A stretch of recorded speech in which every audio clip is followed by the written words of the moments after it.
Oh, welcome back to Shane's Main Shop. Today I'm just going to do a quick video on different components of a drill press and kind of how to use it. I've been using this one quite a bit lately, and it's got a lot of dust on it. Now this is a very old Dunlap drill press. Certainly not modern by any stretch of the imagination, but it's a really good drill press, very solid, and works super well. So first thing is, let's just start with the basics. This is your chuck here, and this is where you would insert your different bits. And I'll talk about that in just a second. Let me just show you some of the parts, and then I'll show you how some of it works. Then you have, of course, your feed handle that's going to feed the bit down into your work. You have your chuck key. We'll show you that in a minute. And this is your adjustable table that you can move up and down, side to side, so you can, whatever you need to do, depending on how thick your work is. And of course, you have your base where it's bolted down to the bench. And then up here, you have the head working end of it here. And this one is old enough that it has the belt pulleys, different pulley sizes for the belt to change your speed. Now back here, it goes from small to big on top. And then the front, if we can get in there, it goes from big to small on top. And as you change that, it will change the speed of the cutting head down here. So, I pretty much use it in the one speed there. It depends on what you're cutting. If you're doing metal, drilling through metal, then you would use a slower speed for sure and stuff like that, but not something you really mess with too much. Then you do have an adjustment here that would, you can actually lower or raise the whole head, which almost never adjust. Very, very seldom. And then you have, of course, the motors in the back, your power. There's, in this particular one, we have the switch mounted down here. It's an old one, so we have the switch here. So you can see that turns it on. And let's see what else we have. There's the locking lever to lock the table. And, of course, you have your depth gauge here as well. And I'll show you that as well. So those are your main components. So let's just set the camera up here and I can just show you how this works. All right, I got it on a wide angle, so of course you're picking up a lot of extra stuff too, but I wanted to make sure I got all the crucial parts of the drill press in the view. Incidentally, I did miss, hopefully you can see this little lever right here. It's just another thing that screws, it tightens up the head here. It's the same idea as the lever for adjusting your table, and you can actually lock the drill into position. See how it's not going to go up and down now? So that's what that's for. Now, I'll talk about the vise here in a minute. I'll just show you how the table adjusts. So all you got to do is crack that loose back there. And I got to do some cleaning. And then this it will stick in place a little bit. If you just give it a little tap, though, it'll loosen up. And then you can just raise it up and loosen it a little bit more. Or lower it down, depending on where you want it. So that's all that is. And you can swing it right out of the way. So if you have something really tall, you can get this right out of the way and drill down to your base and have a lot more of a area to put something in. So we'll just tighten this back up. Well, let's see, right about there. It's a pretty good spot. I always try to make sure that it's lined up with this opening too. If you're drilling all the way down through something, you're not gonna hit your table. There you go. See, so that will go down inside there, not hit your table. Now you have. I'm not going to adjust the belt. I guess I can. Maybe I'll adjust it once for you. But to turn this one on, again, like I said, the switch is over on the side here. And now you're up and running. And then you can drill through a piece of wood. Let me just show you that real quick here. Feed this through. You always want to hold your wood, and always best to clamp it down. But I'm just going to go in a little bit. And that's really all there is to drilling something like, just a piece of wood. The best thing to do is to clamp your work down so it's good and secure and doesn't move around.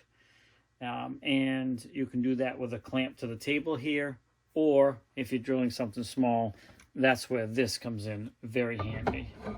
And I would obviously lower this down a little bit because your work is going to be up inside this vise now. So I'll just bring this down. I'll say right about there.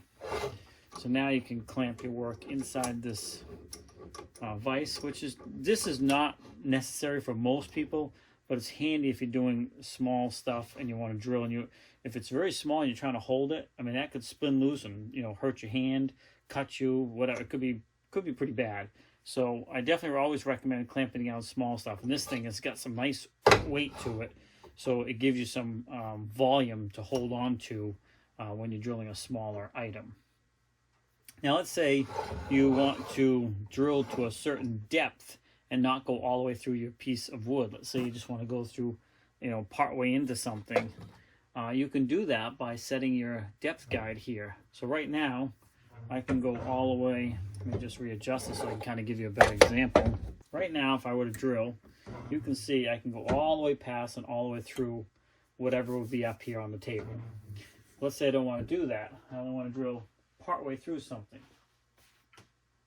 For example, this. Right now, if I were to drill, you can see it would go all the way through. If I only want to go like halfway, that's where these little depth guides come in here. You would screw this down, put your drill where you want it. I'm trying to do it so you can see as well. Let me see if I can zoom in a little bit. Well, if I zoom in, you won't see the stop things. But I'm going to put the bit, let's say, halfway down this piece of wood. Then I would take and adjust this all the way down to there so it hits. Now I can't go any further. If you're going to be doing a lot, I recommend bringing the other one down and locking it together. So if you lock those together, then it can't vibrate over time and adjust. So now you're locked into that depth every time. So when you go and drill something, you're not going to go all the way through it. No matter what I do, I can't go through the wood. So that's a great feature if you're just trying to countersink something and you just don't want to go all the way through. You can set that stop up to prevent you from going all the way through your work. And then to get them loose, you just kind of break them back loose like that and just get them back up out of your way. Many times I forgot to put these back and I go to drill something I want to go all the way through and I forgot I got my stops in place.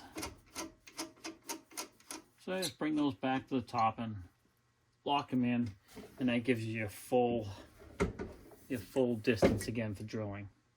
Okay, let's talk about changing out a drill bit. I recommend disconnecting the power. Obviously, read your safety manuals and all that type of stuff. This is a chuck key. This is a chuck, and I can show you one that's not installed. So it looks just like this.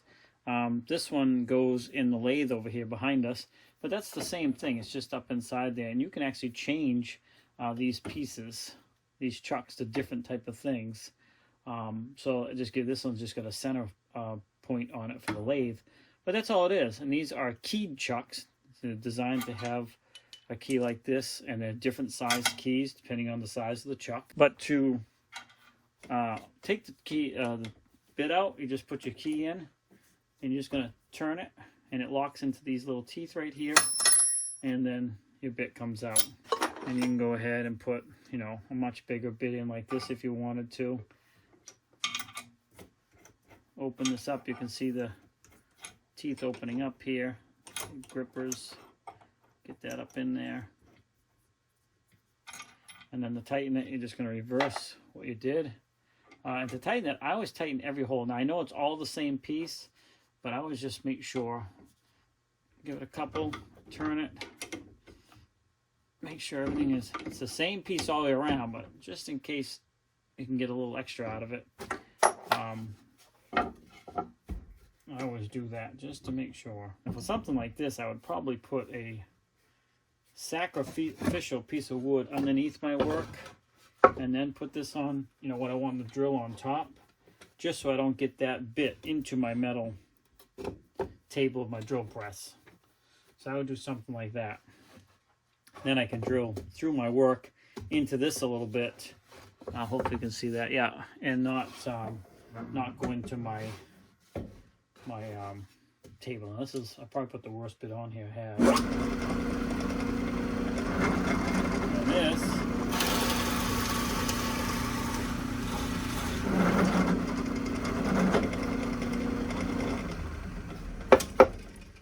see, we got the hole drilled all the way through, and we just started into that, so you didn't go into your metal, and you know, you got yourself the hole that you need. So really, that's about it. I'm trying to think of any other thing I can tell you about. Much more modern drills are available, of course. Oh, let me change the drill speed. So let's get a kind of idea of the speed we're going. That's about the speed. Now you're going to want to change to the smaller one first in the front. And once that gets up there, you'll be able to change the back one.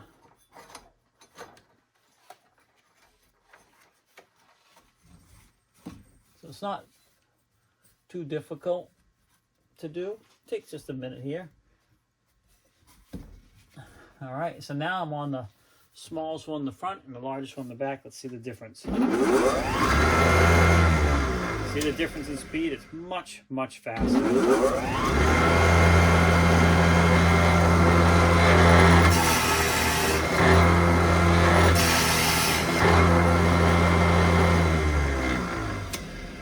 Don't typically need to be going that fast when you're drilling, and that's why we don't usually have it on that setting. I do a lot of metal drilling with this one too, so you definitely want a slower speed. Now, if you didn't see that, let me just see if I can show you that. I guess it's up there. So you can't go to the bigger side before you're off of the big on the back. So I just take the belt, pull down on a little bit, rotate with the other side, and then you can see it's just jumping down pulleys. And once you get down one, it's loosened up. You can go all the way down to wherever you want. And then you can just put it on the one back here. On the one side of the head here, sometimes it's easier to do first, because you can't really see it.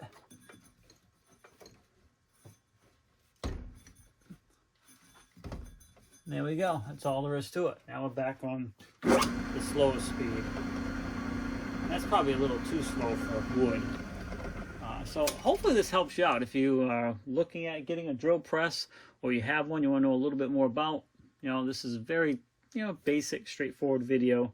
I am no expert by any stretch of the imagination, but I know enough about these tools because of all the stuff I do that I can kind of give you some beginner tips at least.